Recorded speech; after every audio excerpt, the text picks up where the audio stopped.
Welcome, friends, to another episode of Leadosophy. You're here with an open mind because you know that's the rule, not the exception. Glad you could join me today. Today's going to be real simple. It's going to be about giving thanks, talk a little bit about gratitude, the little things that make a difference in the world of leadership, the little things that add up and become really big things, impact on people, having a positive effect on the relationships that you develop, whether it's in your community, within your organization, or just in life in general. You can make an impact on others, and a lot of times that can happen just by being grateful for what they do or what they say or how they help you or how they help others. Taking the time to notice that and appreciate it, and just telling them that you appreciate that. We're going to cover a quick HBR Harvard Business Review article written by a gentleman by the name of Mark Goulston. Hope you enjoy this episode. Here we go. Are you ready to permanently fuse leadership and philosophy? Then a word of caution. You are about to enter the fully abstract yet wholly concrete realm of Leadosophy. Our ideas are not always so clear and distinct. To validate this proposition, we welcome the host of Leadosophy, Tim Wood.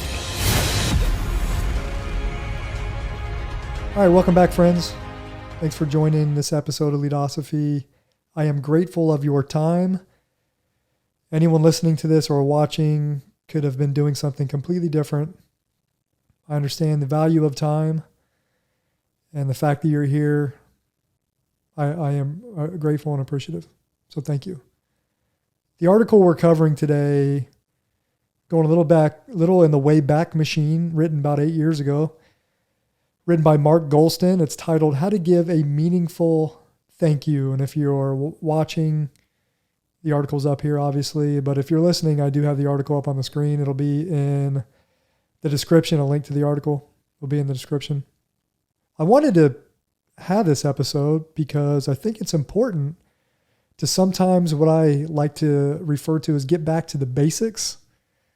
And anybody who has worked with me in my Coast Guard career knows that I am big on back to the basics.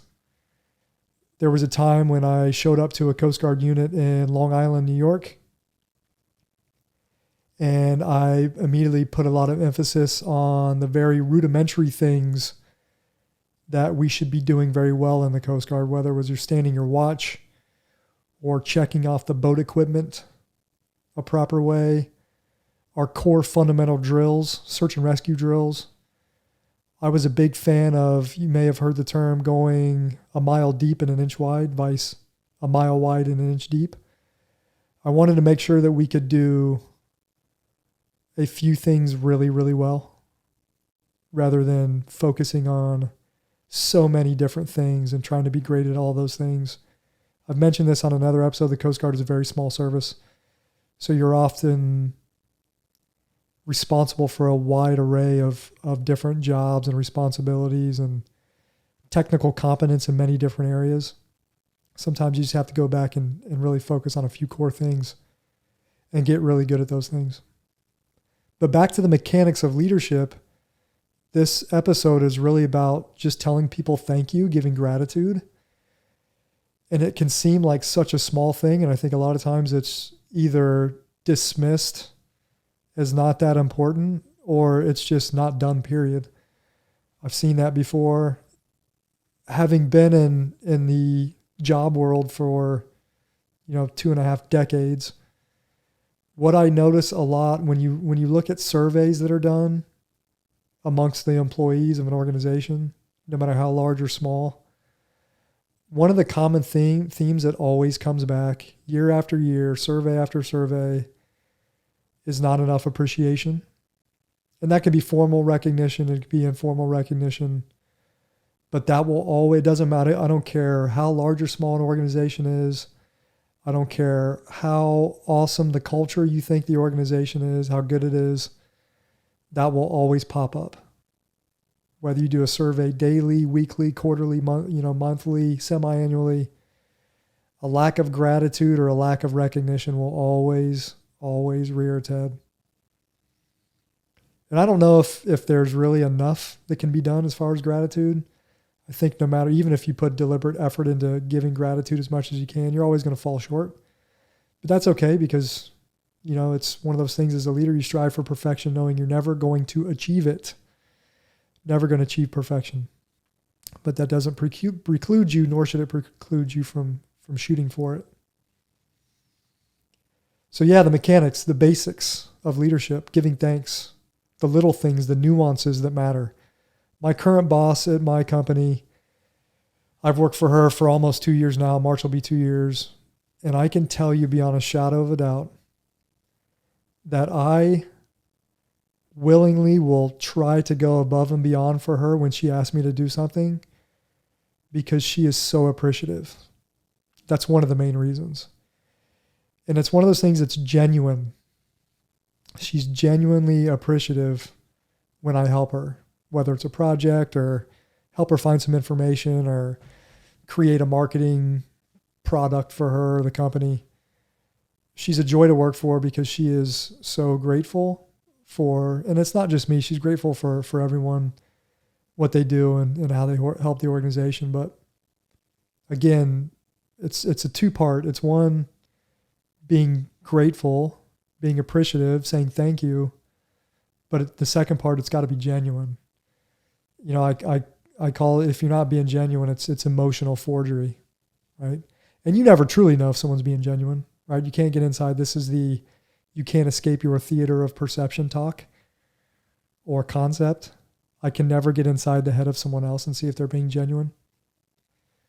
But I believe she's genuine, which is why I act how I do around her and for her.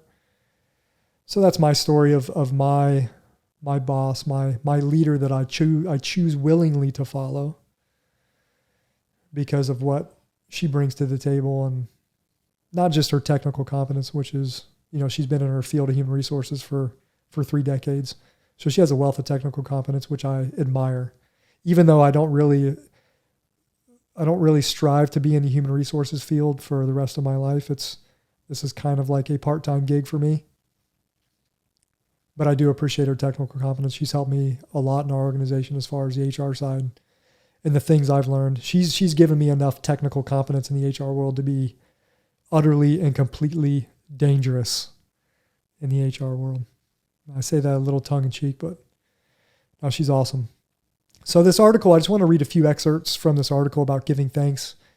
How to give a meaningful thank you is the title. And the first paragraph, the author writes, "Forget the empty platitudes. Your star employee is not a quote-unquote godsend. They are a person deserving of your not infrequent acknowledgement and worthy of appreciation and respect. When was the last time you thanked them? Really thanked them?" And that's a really powerful question. I think about in my personal life, there's a lot of times where I could have offered thanks to, whether it was my spouse or my kid or whatever. I could thank them for the conversation I had, or, something they told me that helped me out, whether it's personal or professional growth. I could definitely practice the skill of giving thanks a lot more often, actually. And I believe that is a skill, first and foremost, before we talk about this article, skimming the surface of it. The practice of telling someone thank you is a skill that can be developed. It doesn't take very long, and you can do it very frequently. And I think the more we can develop that skill, I think the better we can improve our relationships. All levels of relationship. Maybe let's be honest, not every relationship in the workplace is going to be a deep level relationship. Some are going to be superficial. Some relationships are going to be at the acquaintance level. Acquaintance. I don't think acquaintance is a word, but acquaintance is a word. So yeah, we have acquaintances in the workplace. There are deeper level relationships, but we can always practice that skill of giving thanks. So scrolling down here on the bottom of this article is really all I want to touch upon. Again, this doesn't have to be a long episode. We can go deep on this one issue, this one concept, this one skill. this one mechanical piece of leadership and not spend a lot of time on it. Your time is valuable. So this next paragraph, the author writes, there will always be people who think that money and benefits and even just having a job should be thanks enough. And I'm going to stop right there. Leadosophy believes that that is not enough. Leadosophy would put up a hard stop on that sentence. And if there's a leader out there that thinks that people or the people that work for him or her should just be grateful that they have a job and they don't deserve anything more than that, I don't know how many willing followers that person's going to gain or develop over a short or long period of time. So Leadosophy doesn't believe that a person just having a job is thanks enough. But the author continues. There are also those that think they do a great job without anyone having to thank them.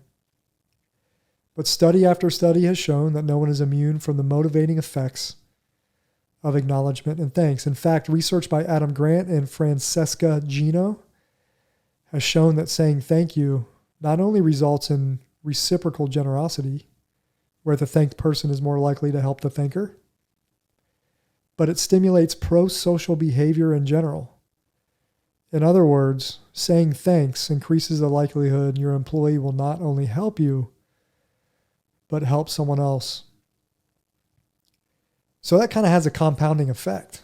So if you're thanking your employees genuinely and you're working on developing that skill in a meaningful way, deliberate practice, maybe the more you thank them in the workplace, the more you develop this skill, it is compounding. It has a symbiotic effect with other employees.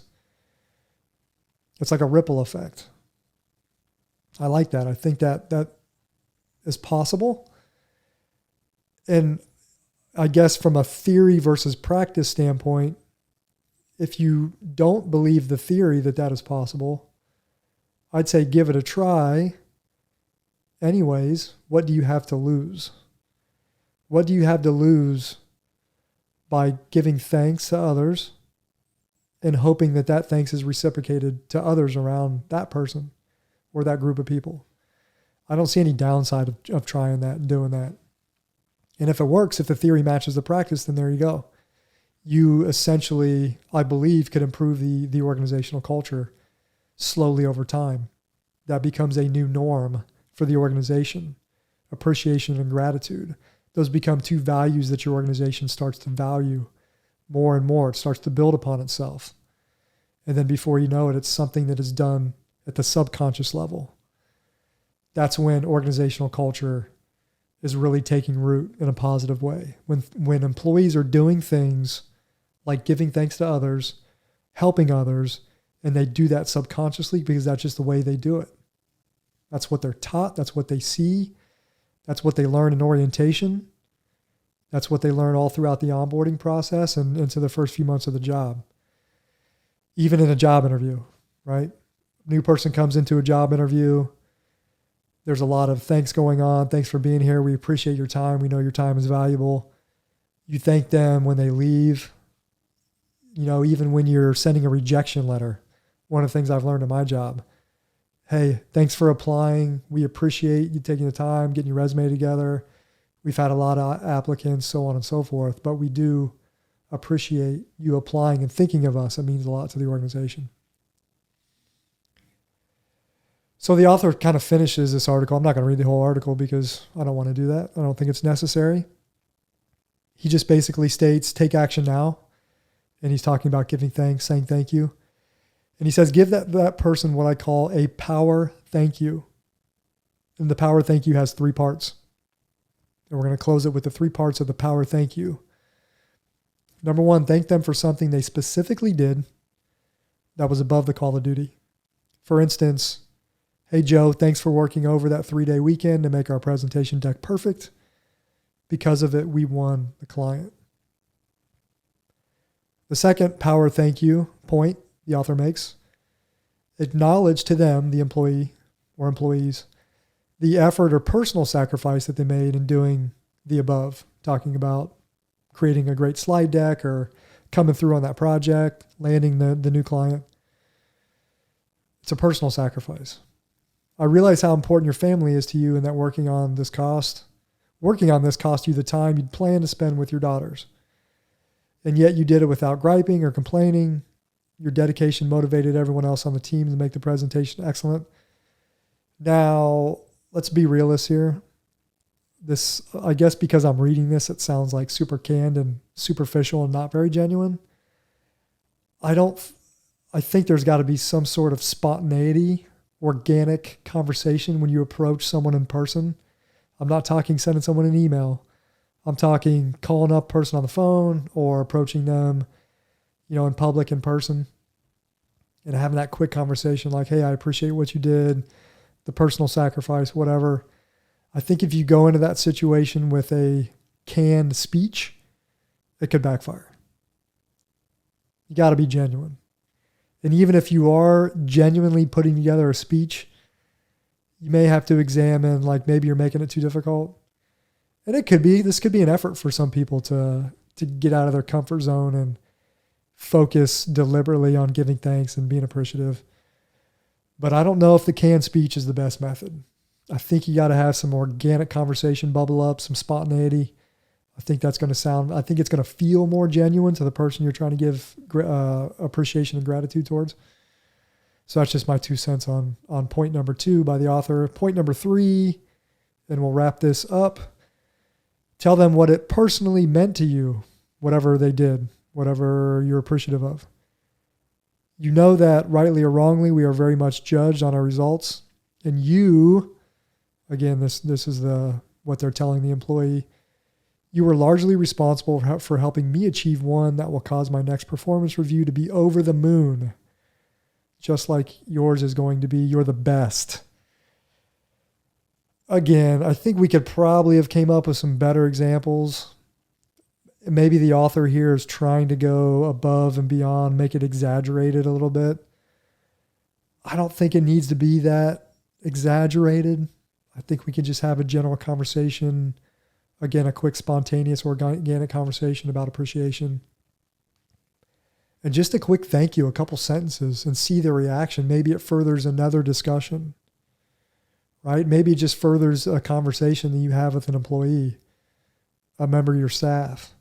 And it just goes off into another conversation. It becomes a conversation about the weekend they had, the hiking trip they went on. And then before you know it, you went in just to give some gratitude. And the conversation morphed into something extraordinary where the person you're talking to genuinely comes away feeling that you care about their interests. Not just that you're appreciative of the project they finished, but you genuinely care about, the weekend they had or, whatever it is.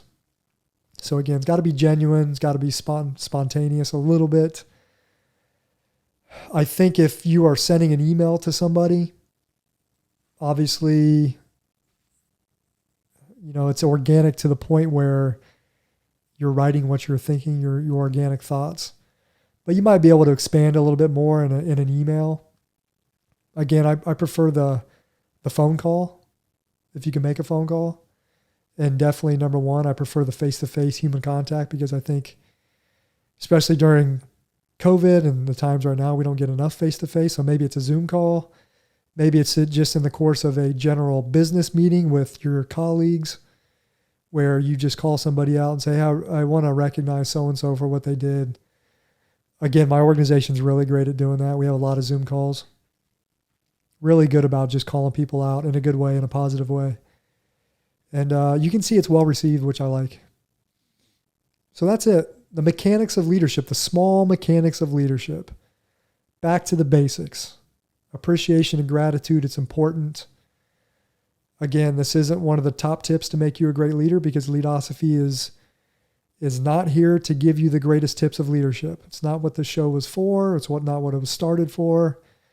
The show is about, and this is if you're a first-time listener, the show is about deepening our understanding of leadership through conversation. That's it. I'm not here to give you any truths. I'm not saying that if you are giving thanks every day, you're going to be a great leader. Nope, not going to hear that from me. You can get that somewhere else if that's where you want to go. Another YouTube channel or podcast, leadership podcast. Maybe there's some leadership experts out there that will say you have to do that to be a great leader. Again, not here. That's it, folks. I hope you enjoyed this episode. Thanks for watching. I appreciate it. I'm grateful. And I feel like if I say I'm genuinely saying that, then it's almost I'm being contradictory. But I truly am grateful for your time, for even if you got to this point of the podcast, that's awesome. Thanks for listening. Remember, Leadosophy is about using the tools of philosophical thought to deepen our understanding of leadership and of life. We talked about giving thanks and gratitude and how that just doesn't apply in the workplace, applies in your day-to-day life, personally, professionally, what have you. All right, everybody, we'll see you next time. Thanks for watching and listening to another episode of Leadosophy. If you liked what you heard today, hit that subscribe button and check out Leadosophy.com and learn more about Tim's ideas on philosophy and leadership. We'll see you next time.